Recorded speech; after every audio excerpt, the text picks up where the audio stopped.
You're probably aware curiosity plays an essential role in driving effective change. In fact, curiosity sparks innovation, empathy, risk management, and trust building, all of which improves our ability to ask better questions. But as technology and AI develops, what is the potential influence of AI-powered tools on the art of questioning? See, business executives, including change management professionals, are increasingly gaining access to AI-enhanced tools that strengthen their capacity to ask inquisitive, strategic, empathetic questions. These tools are equipped to gather, scrutinize data, predict outcomes, and offer personalized support, and are set to pave the way for more successful change initiatives. That's what we'll be exploring this Sorry, that's what we'll be exploring in this episode. We'll explore how AI serves to bolster the art of questioning and suggest potential applications for spearheading successful change initiatives with our guest, who has written a book titled Artificial Empathy. We'll get into that in a moment. Hello and welcome to the Predictable B2B Success podcast brought to you by Sproutwood.com. I'm Vinay Koshy and our guest today is Minter Dial. Minter, welcome back to the podcast. For those who may not have heard Minter on the podcast before, I'll include a link in the show notes to the previous episode. But to give people a bit of a brief idea about your background, Minter, you've been regularly voted as a top influencer in marketing, B2B, and new tech. In fact, working in partnership with a select group of associates, you've spent 10 years or so helping senior management teams and boards to adapt to the digitally enhanced marketplace. In fact, you worked with world-class organizations, which include Google, Samsung, Orange, and many others, to help activate their brand strategies and integrate new technologies, devices, and platforms. Minter, I think it'd be fair to say that you work to catalyze a change in the mindset and to dial up transformation. You are the author of 4 award-winning books, producer of 1 award-winning documentary, World War II film, and numerous white papers. You've contributed to media outlets such as CMO.com, Social Media Today, and the Irish Tech News. But we'll be bringing our focus to one of your books, Artificial Empathy, with the tagline, How to Put Heart into Business and Artificial Intelligence. Now, I believe the first edition of the book came out in 2018, and Correct. you've more recently released the second edition. I was wondering if you could take us back to the genesis of the book prior to 2018. What was that event or incident that got you to put this together? First of all, thank you for having me back on, Vinay, and very interesting preamble. So the 2018 book came actually from a deeply personal reason, which was that I was writing another book and my best friend took his life. And so I put my book on hold because it didn't seem to fit with my mood. I was questioning myself, a lot of things about life, and I ended up thinking, how could I have been different? And the subject of empathy in my mind became something I felt like I needed to bolster. And so my effort to understand better empathy led me to write the book. And that's the process that I had. Afterwards, I then started thinking about if I'm going to write a book, it's not going to be, wow, woe is me and my dear friend Philippe. It's going to be what would make people want to read the book.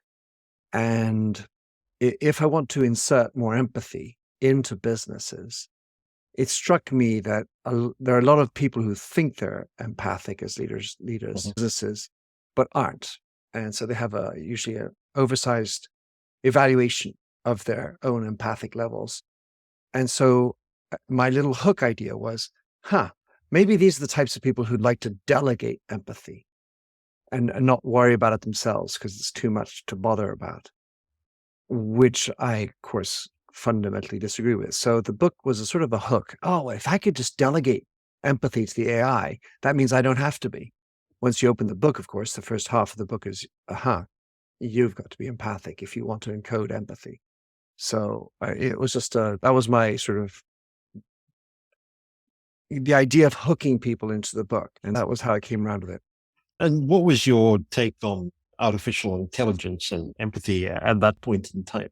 Things like large language models were probably in infancy at best. And certainly we didn't have things like ChatGPT, etc. What was your notions about putting empathy and artificial intelligence together?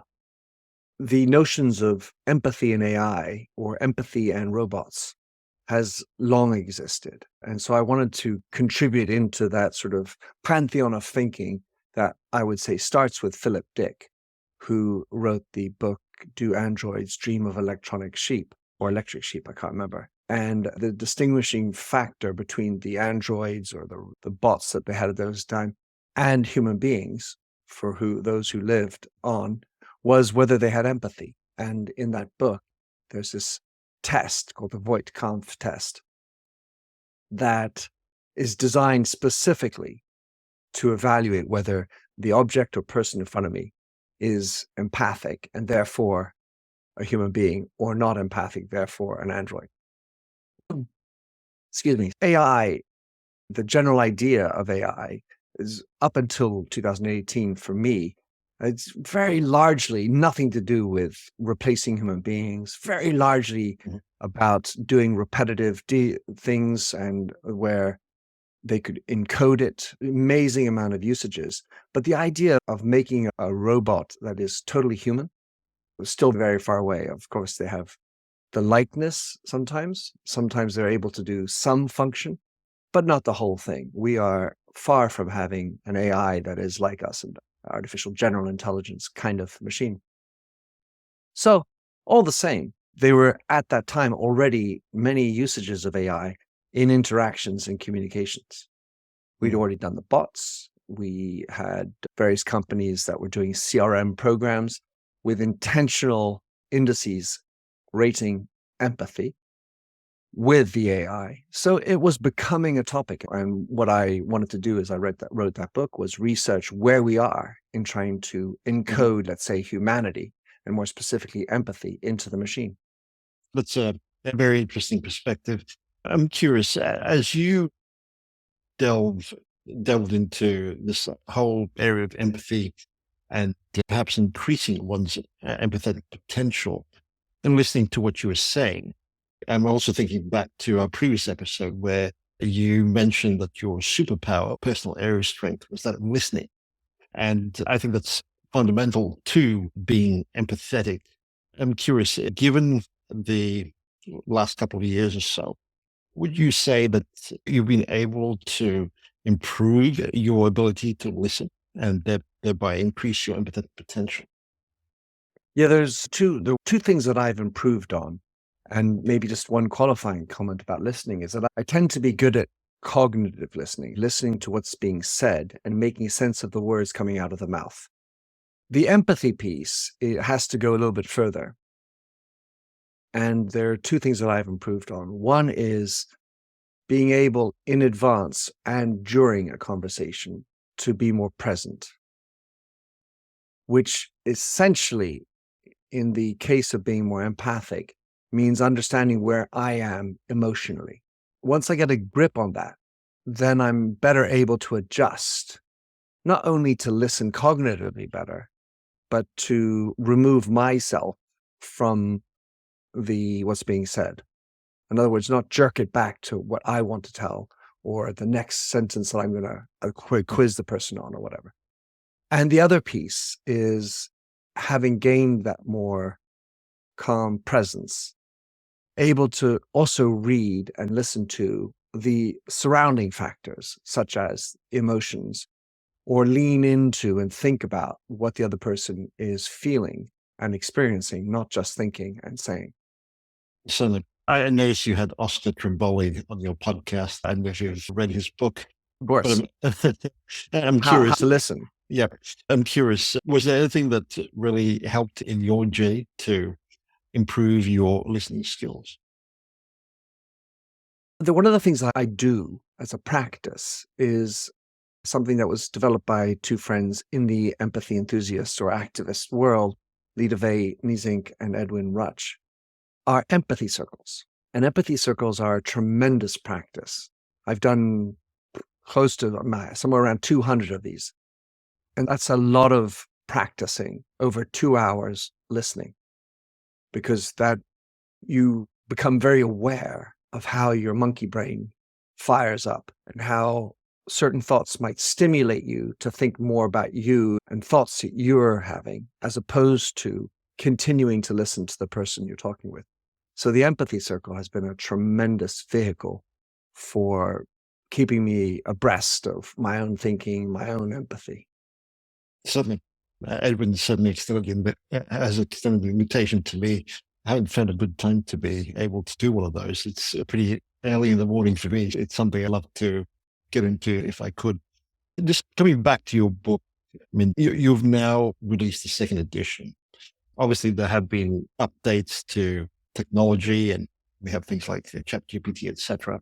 Was that the reason for the second edition, or was there more to it? So the advancements in AI were clearly important because not only have got the large language models and the access to data, better algorithms, and better understanding of the learning, there's actually been a sort of consolidation, or at least a convergence of the different specializations or specialisms in AI. For example, the ability for AI to do voice to text to voice, look at eye movement, look at the various elements that go into the expression, so these languages. And so AI did this quantum leap that has come up with all the BARD and all the other Mid-Journey and everything. That's fascinating. However, there are two other far more, I would say, beginning points. And the first was that businesses have gone through a radical shock through the pandemic. And so the new world order has shown everybody that remote work is possible. However, the challenge for businesses in a very uncertain economic environment has been to figure out how to manage when you have a choice between remote and in office. And do you impose one or t'other? How do you keep the good mojo and impose, hey, listen, you guys, I know you like working at home, but you've got to come into the office 3 days, 4 days, 5 days. How do you manage all that? And considering the challenging environment, it's very easy for a lot of leaders to become a little bit dictatorial and just have to impose the pressures on short-term results, make that the sort of default mode. So I think there's a real need for greater empathy in figuring out the solution to that, including, by the way, with how you deal with your HR teams. A study by Business Solver that just came out, they do this annual report on empathy in the workplace, and it revealed in the 2023 version, I just had Ray Shanahan on my show to talk about it, it revealed that 61% of HR professionals have experienced a mental health situation in the last 12 months. And this, as she recounts by poring over the data, shows that the HR are in the middle between the top management's prerogatives and the employees who are suffering. Anyway, the second thing is, and the second reason for the writing of the book comes from understanding that a lot of people are suffering today, and they're suffering with mental health issues, specifically the younger, but really there's a lot of mental health issues, thanks in part to the exposure to it and the openness to talk about it. But that doesn't mitigate the challenge of how many people we have suffering from mental health. We have everybody who's all of a sudden realized that life is shorter. Not everybody, but a lot of people finally realized that working 12 hours a day or long hours for a company when life is short feels less fun. So we've got the great resignation, we've got the quiet resiliation, and in any event, this idea that people are less motivated unless they know why they're working. And so the other piece of this is the notion that there's a lack of therapists for the demand.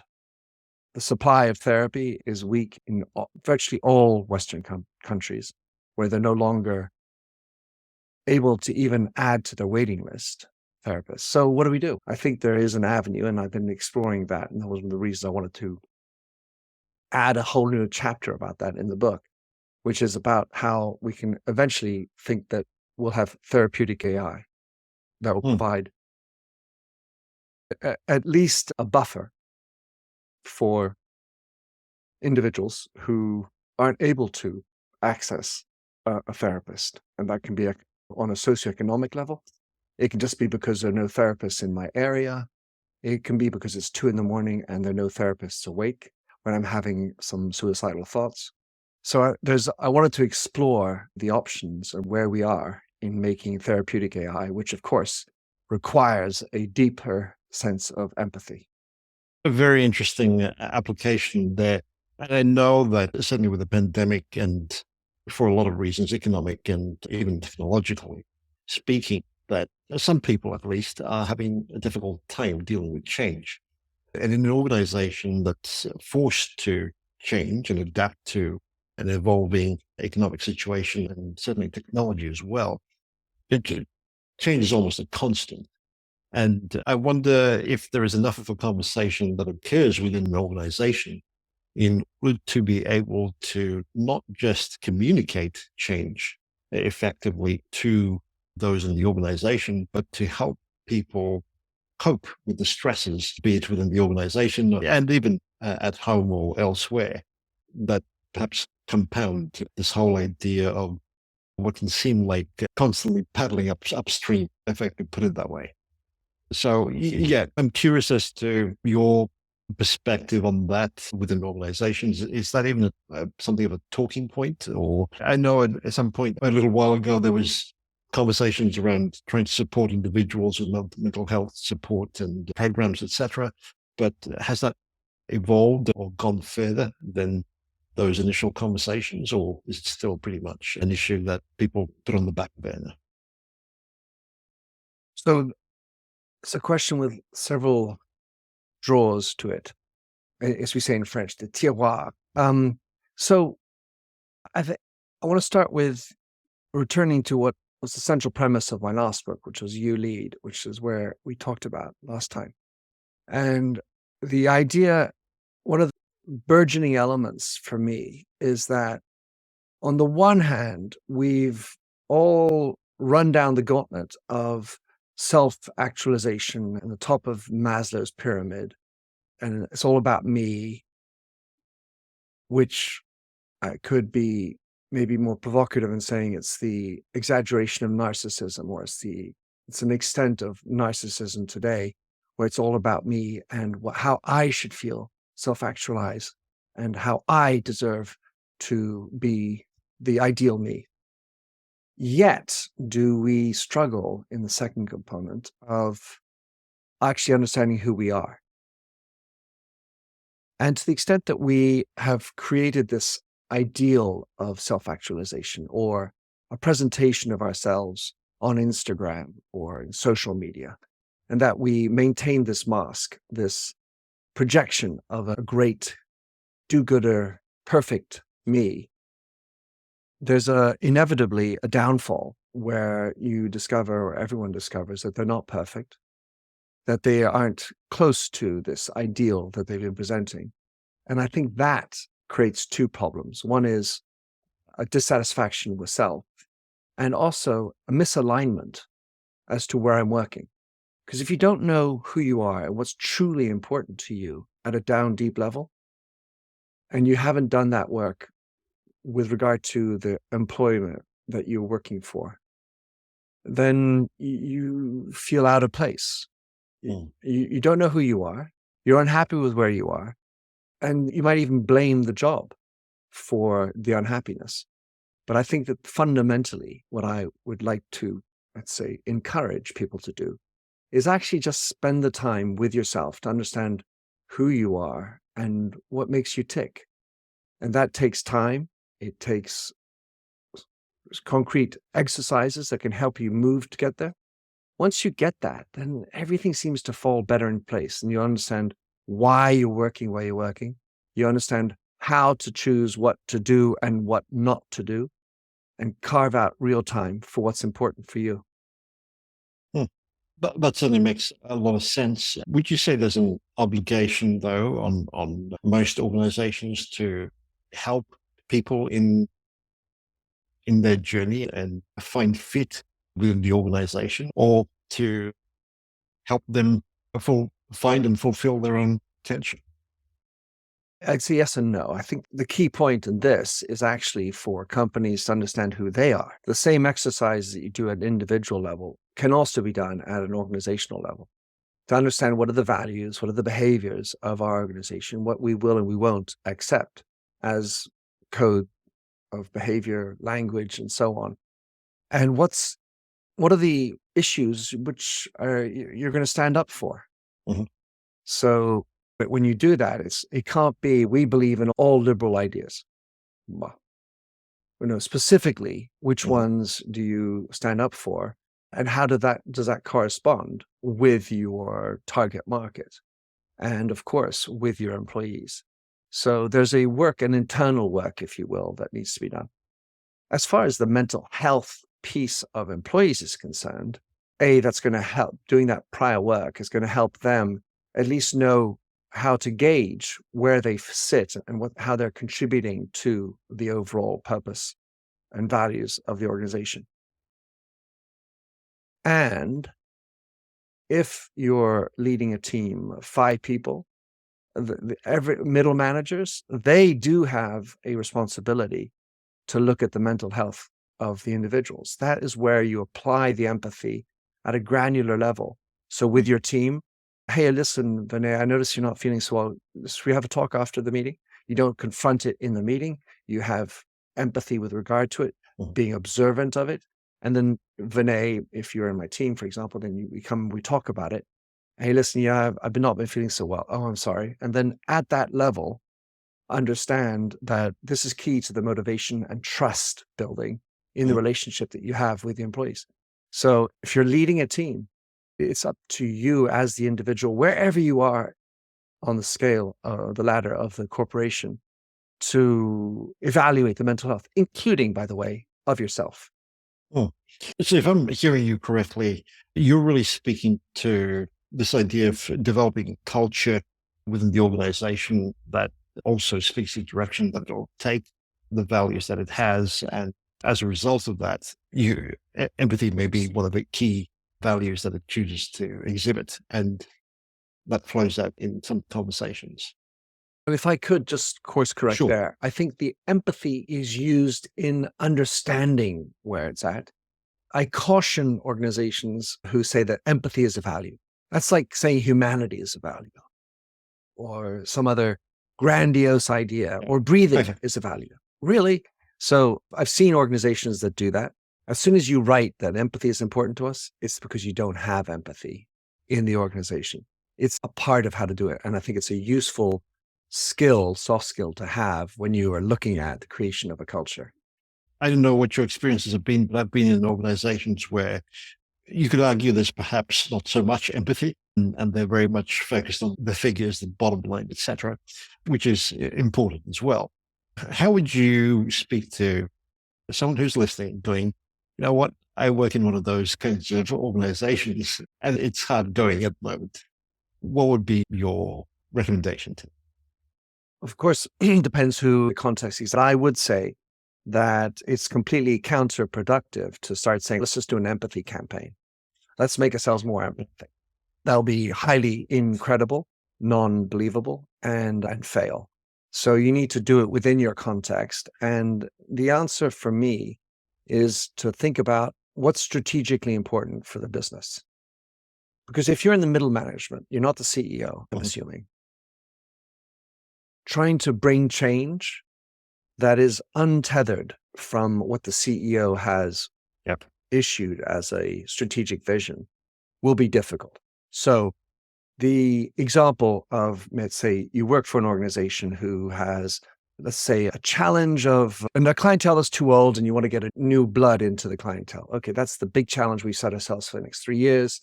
This is what we want to do. We've been around for 100 years and our clients are dying off, if you will. Okay, so then how can we use empathy within any attempts to garner a new population? Because when you go back, present to the CEO, you start with, so in our efforts to get a new population amongst our clients, this is what we should do. And these are the tasks and things we can do. And this is where, underneath all that, empathy can be used and bring into the organization. Therefore, it's linked to the strategy. in other words, performance. Right. Yet it's a softer way of bringing empathy into the organization. Instead of trying to bazooka or spray empathy into the organization, it's much more targeted and therefore, I think, more likely to be successful. At the same time, we're not saying we're going to totally change the culture or do something that's completely unrealistic with regard to our existing situation. Certainly. And it would certainly make sense to those who are very much bottom line focused and perhaps find it difficult to see the correlation between empathy and the numbers. May I just, you're right. So many, there are something like 70 odd percent of CEOs, I can't remember if it's 78 or something, 70 odd percent of CEOs believe that being empathic there's a risk of being seen as weak. So CEOs don't, first of all, understand what is empathy. And two, if they do, have the wrong impression of empathy and vulnerability in general. So there needs to be an understanding of why and how empathy can actually help run the numbers. So in essence, that's what needs to happen, is to get some use cases, which show that being empathic doesn't mean you're vulnerable and weak or meek. It can actually be super productive and powerful. So there's an educational piece that needs to be brought in. I would agree with that one. I'm curious with this idea of empathy, but perhaps that someone listening to our conversation so far would go, is empathy for everyone? Is it worth investing in, even if I'm not wired to be particularly empathetic? I'm the right person, I think, in very concrete terms. Would you recommend that people invest in increasing their empathetic potential? So the answer to that is generally yes, but I'm not a sort of dictator of empathy. In other words, I don't tell people to be empathic, and I certainly don't believe that one should be empathic all the time, everywhere, with everyone. This is again, another one of those illusions of life where we try to do good and look perfect. And that would be a silly objective to do. So the key here is to be more empathic. So if you're, let's say on a scale of 0 to 10, 10 being the maximum, like an empath, and 0 being non-empathic, let's say you're at a level 2, then let's strive for level 3. If you're at a level 6, let's strive for level 7. If you're at a level 8 or 9, you're doing pretty well. So trying to hit 10, that's the perfect thing. And that's actually for empaths, it's a difficult thing. So being more empathic is generally always going to be useful. And do it when you ought to. You need to choose your battles, if you will, because it, for example, takes time. It takes a certain level of concentration to be properly empathic. For example, with your partner or spouse, where you have been living together maybe for 15, 20, in my case, 28 years. You might think you know what's going to come out of your spouse's mouth. Hold it. Listen. Investigate. Listen with openness. Listen with some sort of sense of innocence. Again, there's an example of how you could be more empathic, even if you think you know the person. Absolutely. This idea of empathy is very much based around listening, as we talked about before. So I'm curious, as we look to AI that at the moment is largely dependent upon large language models to replicate empathy to a point, I can certainly see that it can provide some traction in terms of providing empathy to an individual who's got mental health issues or going through some sort of difficulty. But we need to draw a line whereby AI can no longer handle a particular situation and be able to refer it almost immediately to a trained therapist. I know there are many conversations about the ethics of AI and how it is to be implemented. Is there a danger in trying to quickly put up solutions that could perhaps be effective band-aids, but at the same time not be much more than a band-aid when you require surgery, for example? So there's a number of ways to answer this. And the first is understanding this notion of trust and transparency. So there are many people that don't trust people. And there are many people that are less trustworthy because for a number of reasons, they might think it's all about themselves. And even therapists sometimes forget to just listen or help the individual move along. So basically, a lot of individuals will find peaceful the idea of talking to a non-judgmental bot versus a human being. So this notion of trust is obviously going to be linked into and should be linked into the business model and the owner of the bot. Because if the business model of the bot is all about eyeballs or about advertising, then that's going to be a little bit compromising as far as creating appropriate therapeutic AI.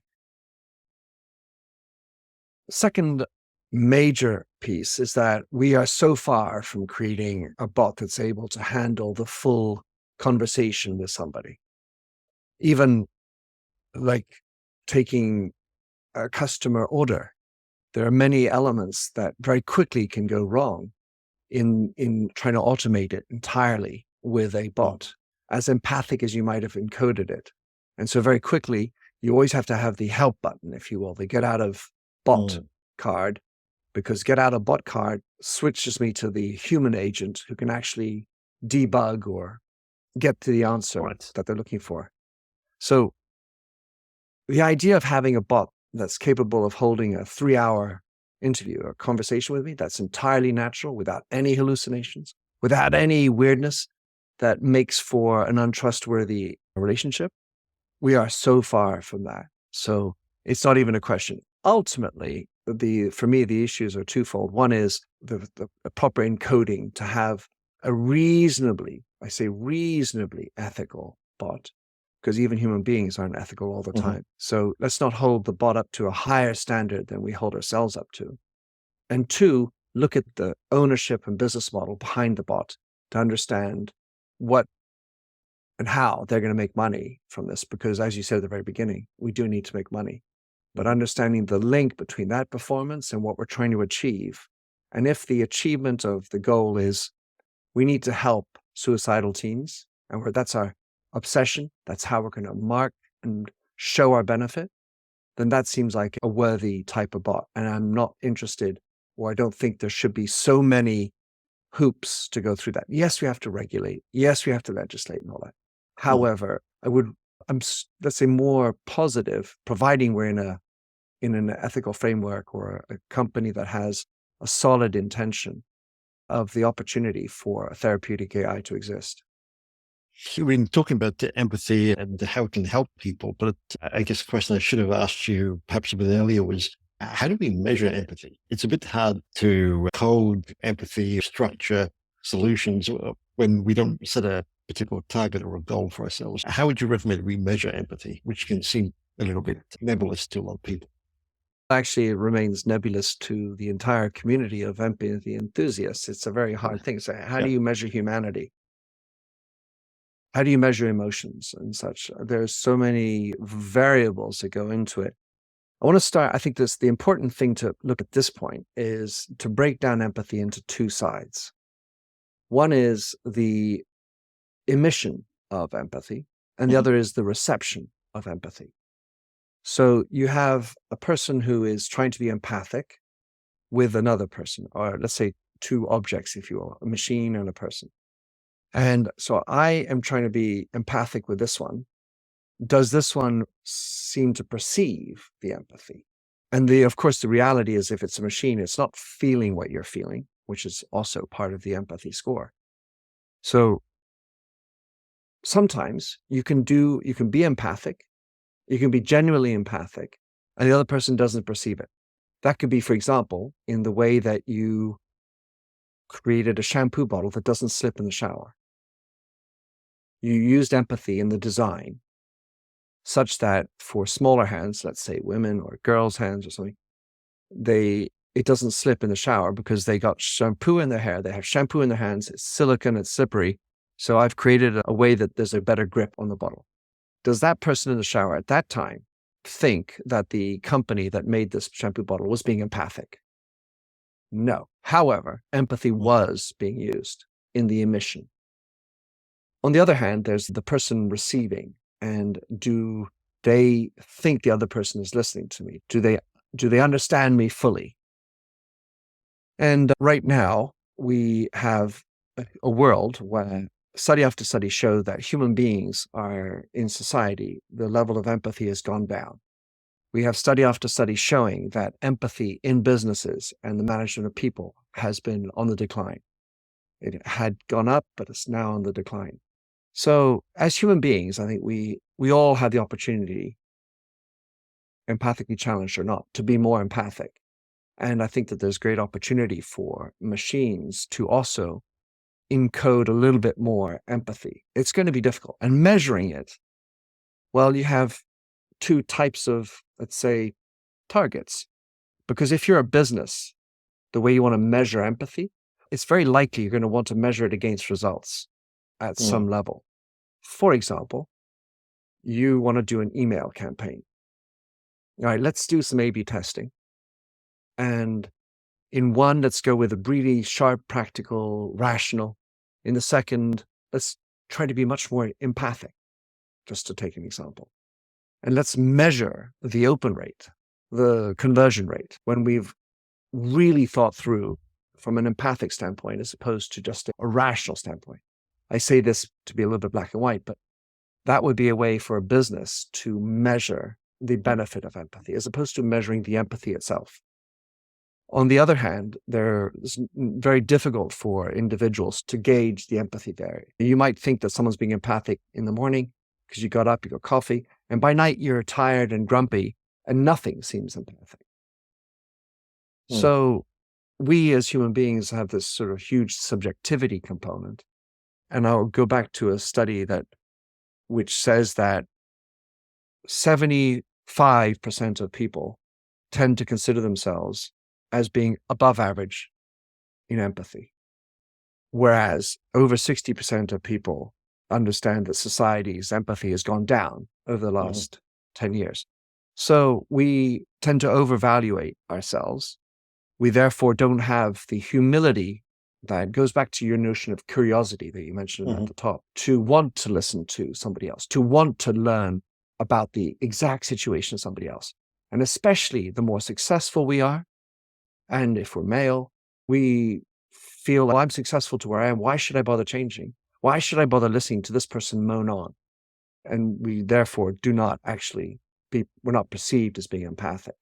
So the measurement is a very complicated thing.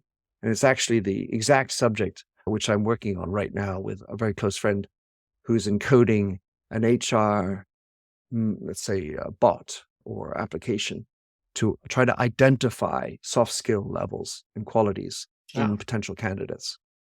Very interesting. Is there, I guess I'm also thinking of the flip side of all of this work that's going on. Is there perhaps a danger to trying to create this artificial empathy in these bots? Of course, bad intentions, bad actors, sociopaths use empathy to manipulate. And so if the intentions are bad, the use of empathy will be bad. And so I like tools. I like to say it's really about what you're trying to do with them. That is at the core, the thing you need to look at.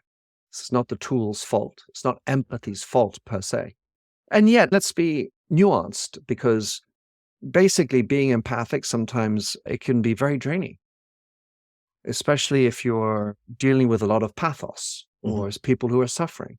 Because if you feel what they're feeling all the time, whoa, that's crazy. That's very difficult. And I've seen the situation and how it actually causes burnout and mental health disorders in themselves by taking on the burdens of everybody else, which is actually being more sympathetic. But the notion of empathy, when you're doing it all the time, it can be difficult. So yeah, empathy can be for good and be for bad. Depends on what you're trying to achieve.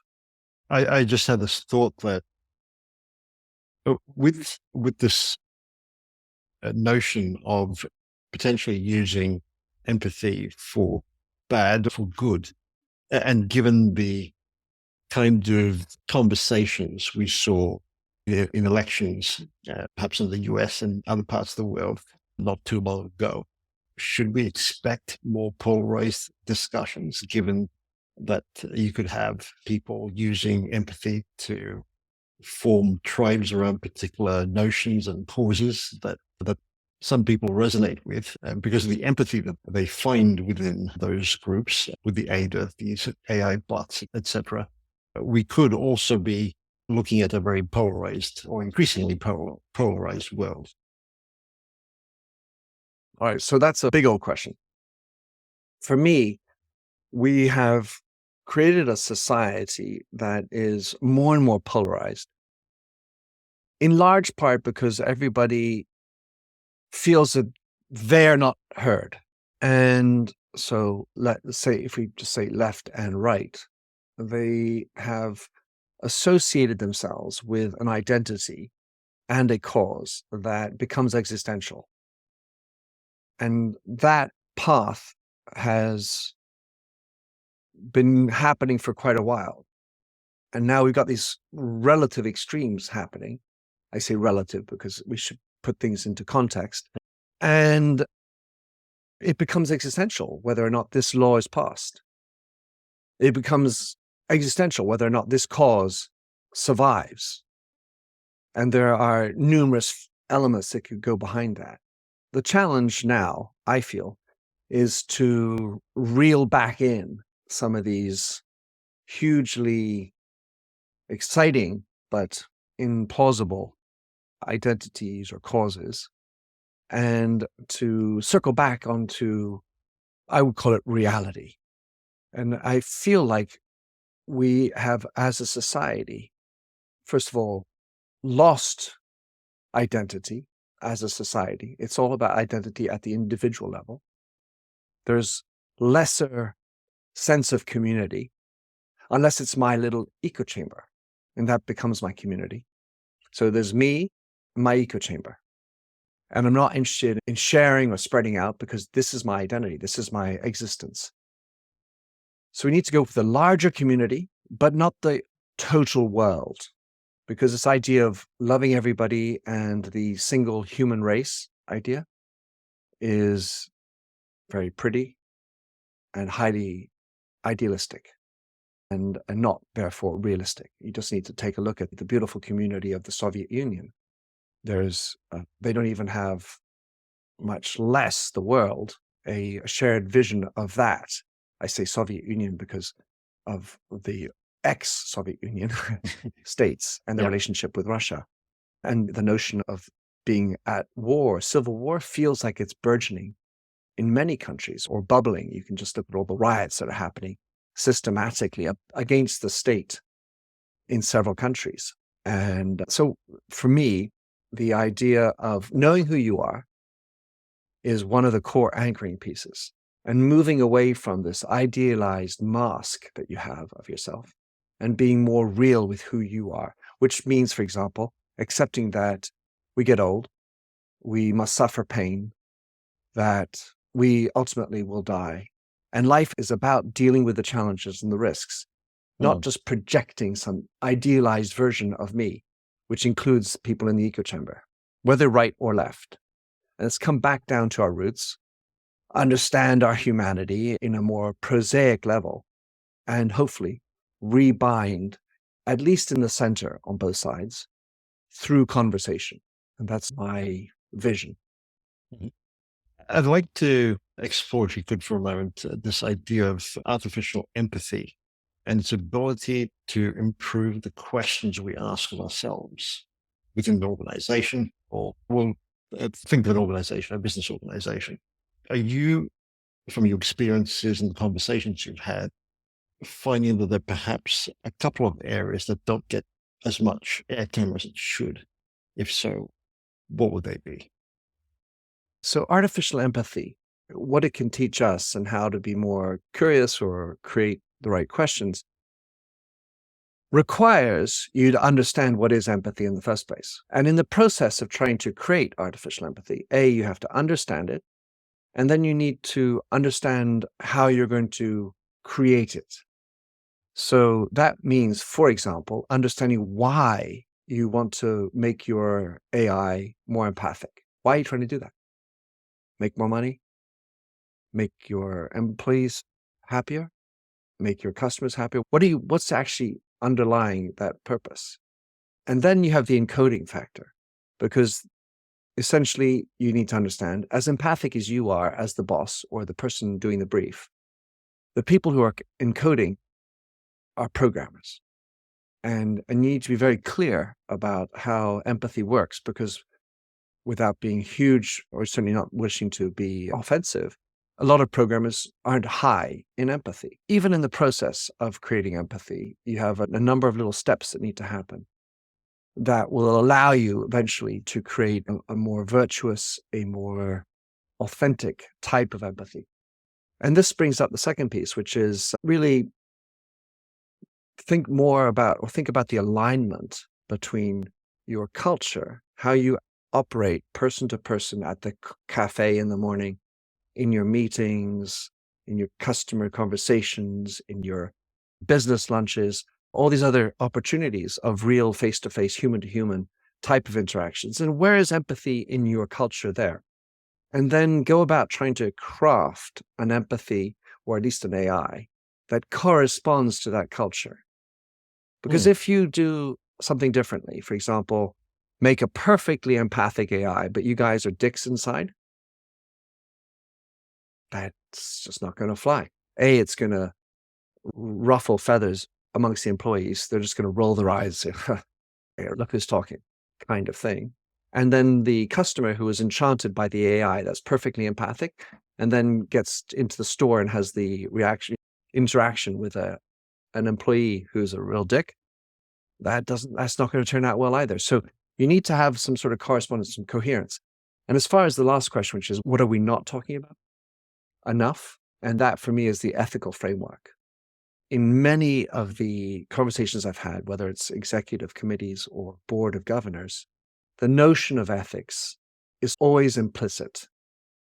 And that's a dangerous place to leave it. Because in order for you to craft a strong AI, you need everybody along the value chain of the construction of the AI to be aware of your limits and what are you trying to achieve.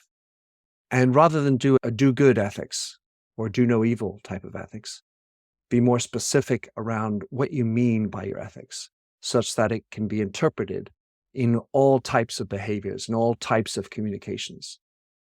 And do no evil, which is probably the most famous type of ethical framework, it was certainly not enough, because what do you mean by evil? Yep. You make a great point there. And I have to say, my mind's going off with lots of questions and thoughts. So Sure. I'm also conscious of time. Let's try to bring this to a close. Mint, if you were listening to this episode, what would you say would be your top takeaways? From up until now, hopefully the top most important thing is to spend time figuring out who you are. It's the biggest gift you can give to yourself. It will, I think, enable you to understand why you exist, why you're working where you're working, why you're doing what you're doing. And importantly, it will also help you to understand why you shouldn't be doing certain things and help you to navigate the overload of information, as Ross Dawson wrote about, and the overload or the over expectations on our time and the mania that we are existing in. And so when you do that, you have a better chance to be present with yourself and therefore be better present with everyone around you. So it's like self-help, if you will, but start with yourself and start, which I did with myself, by the way, with this whole story. Start with yourself. And before you start pontificating and preaching about empathy, figure out who you are and you'll be better off for it. And the people around you will be better off for it too. Absolutely. And for those who are curious, want to learn more, where would you recommend they head to in order to learn more? Are there particular social profiles that you would prefer? Well, of course, go to ChatGPT and everything. So I've written maybe 2,000 or so blog posts on my blog, so it can be a little bit overbearing. So the specific idea is go on to minterdial.com and in the search bar, look for the topic that you're interested in, and that'll hopefully lead you to certain topics to read. Minterdial.com is where I also host my 3 podcasts. Vinay, I've got a third one coming, which is on wow. my favorite sport of paddle tennis. That's a scoop, by the way, because it hasn't been launched yet. But I'll be doing that. So if you like Thank you. to do podcasts, and then I've got some books that are out there, of course, on Amazon and all other usual e-tailers. And 2 of them have an audiobook, and I'm going to be doing an audiobook for the new version of Artificial Empathy. I just need to find 3 days to record it. I'm sure you'll be able to put that out. I'm also curious, you translate the book or had the book translated into French. I did it. I'm curious, you found a lot of traction in France, this particular book and the topic. I'm curious, why was it? Or is it? There are a couple of things. Really specifically, I've been given the status as an expert in a network of experts called the APM, and that's all Francophone countries in the world. And I've been tapped as the sort of empathy guy for this network. And it's not been a topic really in French management schools. And so I think I brought a fresh understanding of what leadership tomorrow can look like for organizations, by the way, in the world, because it's not like the French are all that far behind, or at least not everyone else is further ahead in their empathy scores. But it's such a necessary piece to bring into leadership. And it needs to be attached to the strategic piece, which generally speaks to the CEO. It helps them to understand why this notion of empathy can be useful. And then afterwards, it does take intentionality and work. And what I try to do is also, because I've worked in business, and specifically I worked in a French company, I also look at the practical elements of it. And far from trying to be an idealist, I really want to bring it in to be constructive, have a shared understanding of where it can be applied, what does it mean, and also not to ask for everyone to be empathic all the time everywhere, such that it's not some sort of roll the eye exercise. Apply it where it can be useful and link it to the strategy, and that will be where you might be able to do better. So yeah, I hope that answers the question, Vinay. Absolutely. And we'll include links to the book and your website and things in the show notes. Winter, this has been fascinating. Thank you so much for doing this. I very much appreciate it, Vinay. It's always great I love the way you ask your questions, because you rolled down the path, joggled and listened to me, and you exemplified wonderful empathy. Thank you.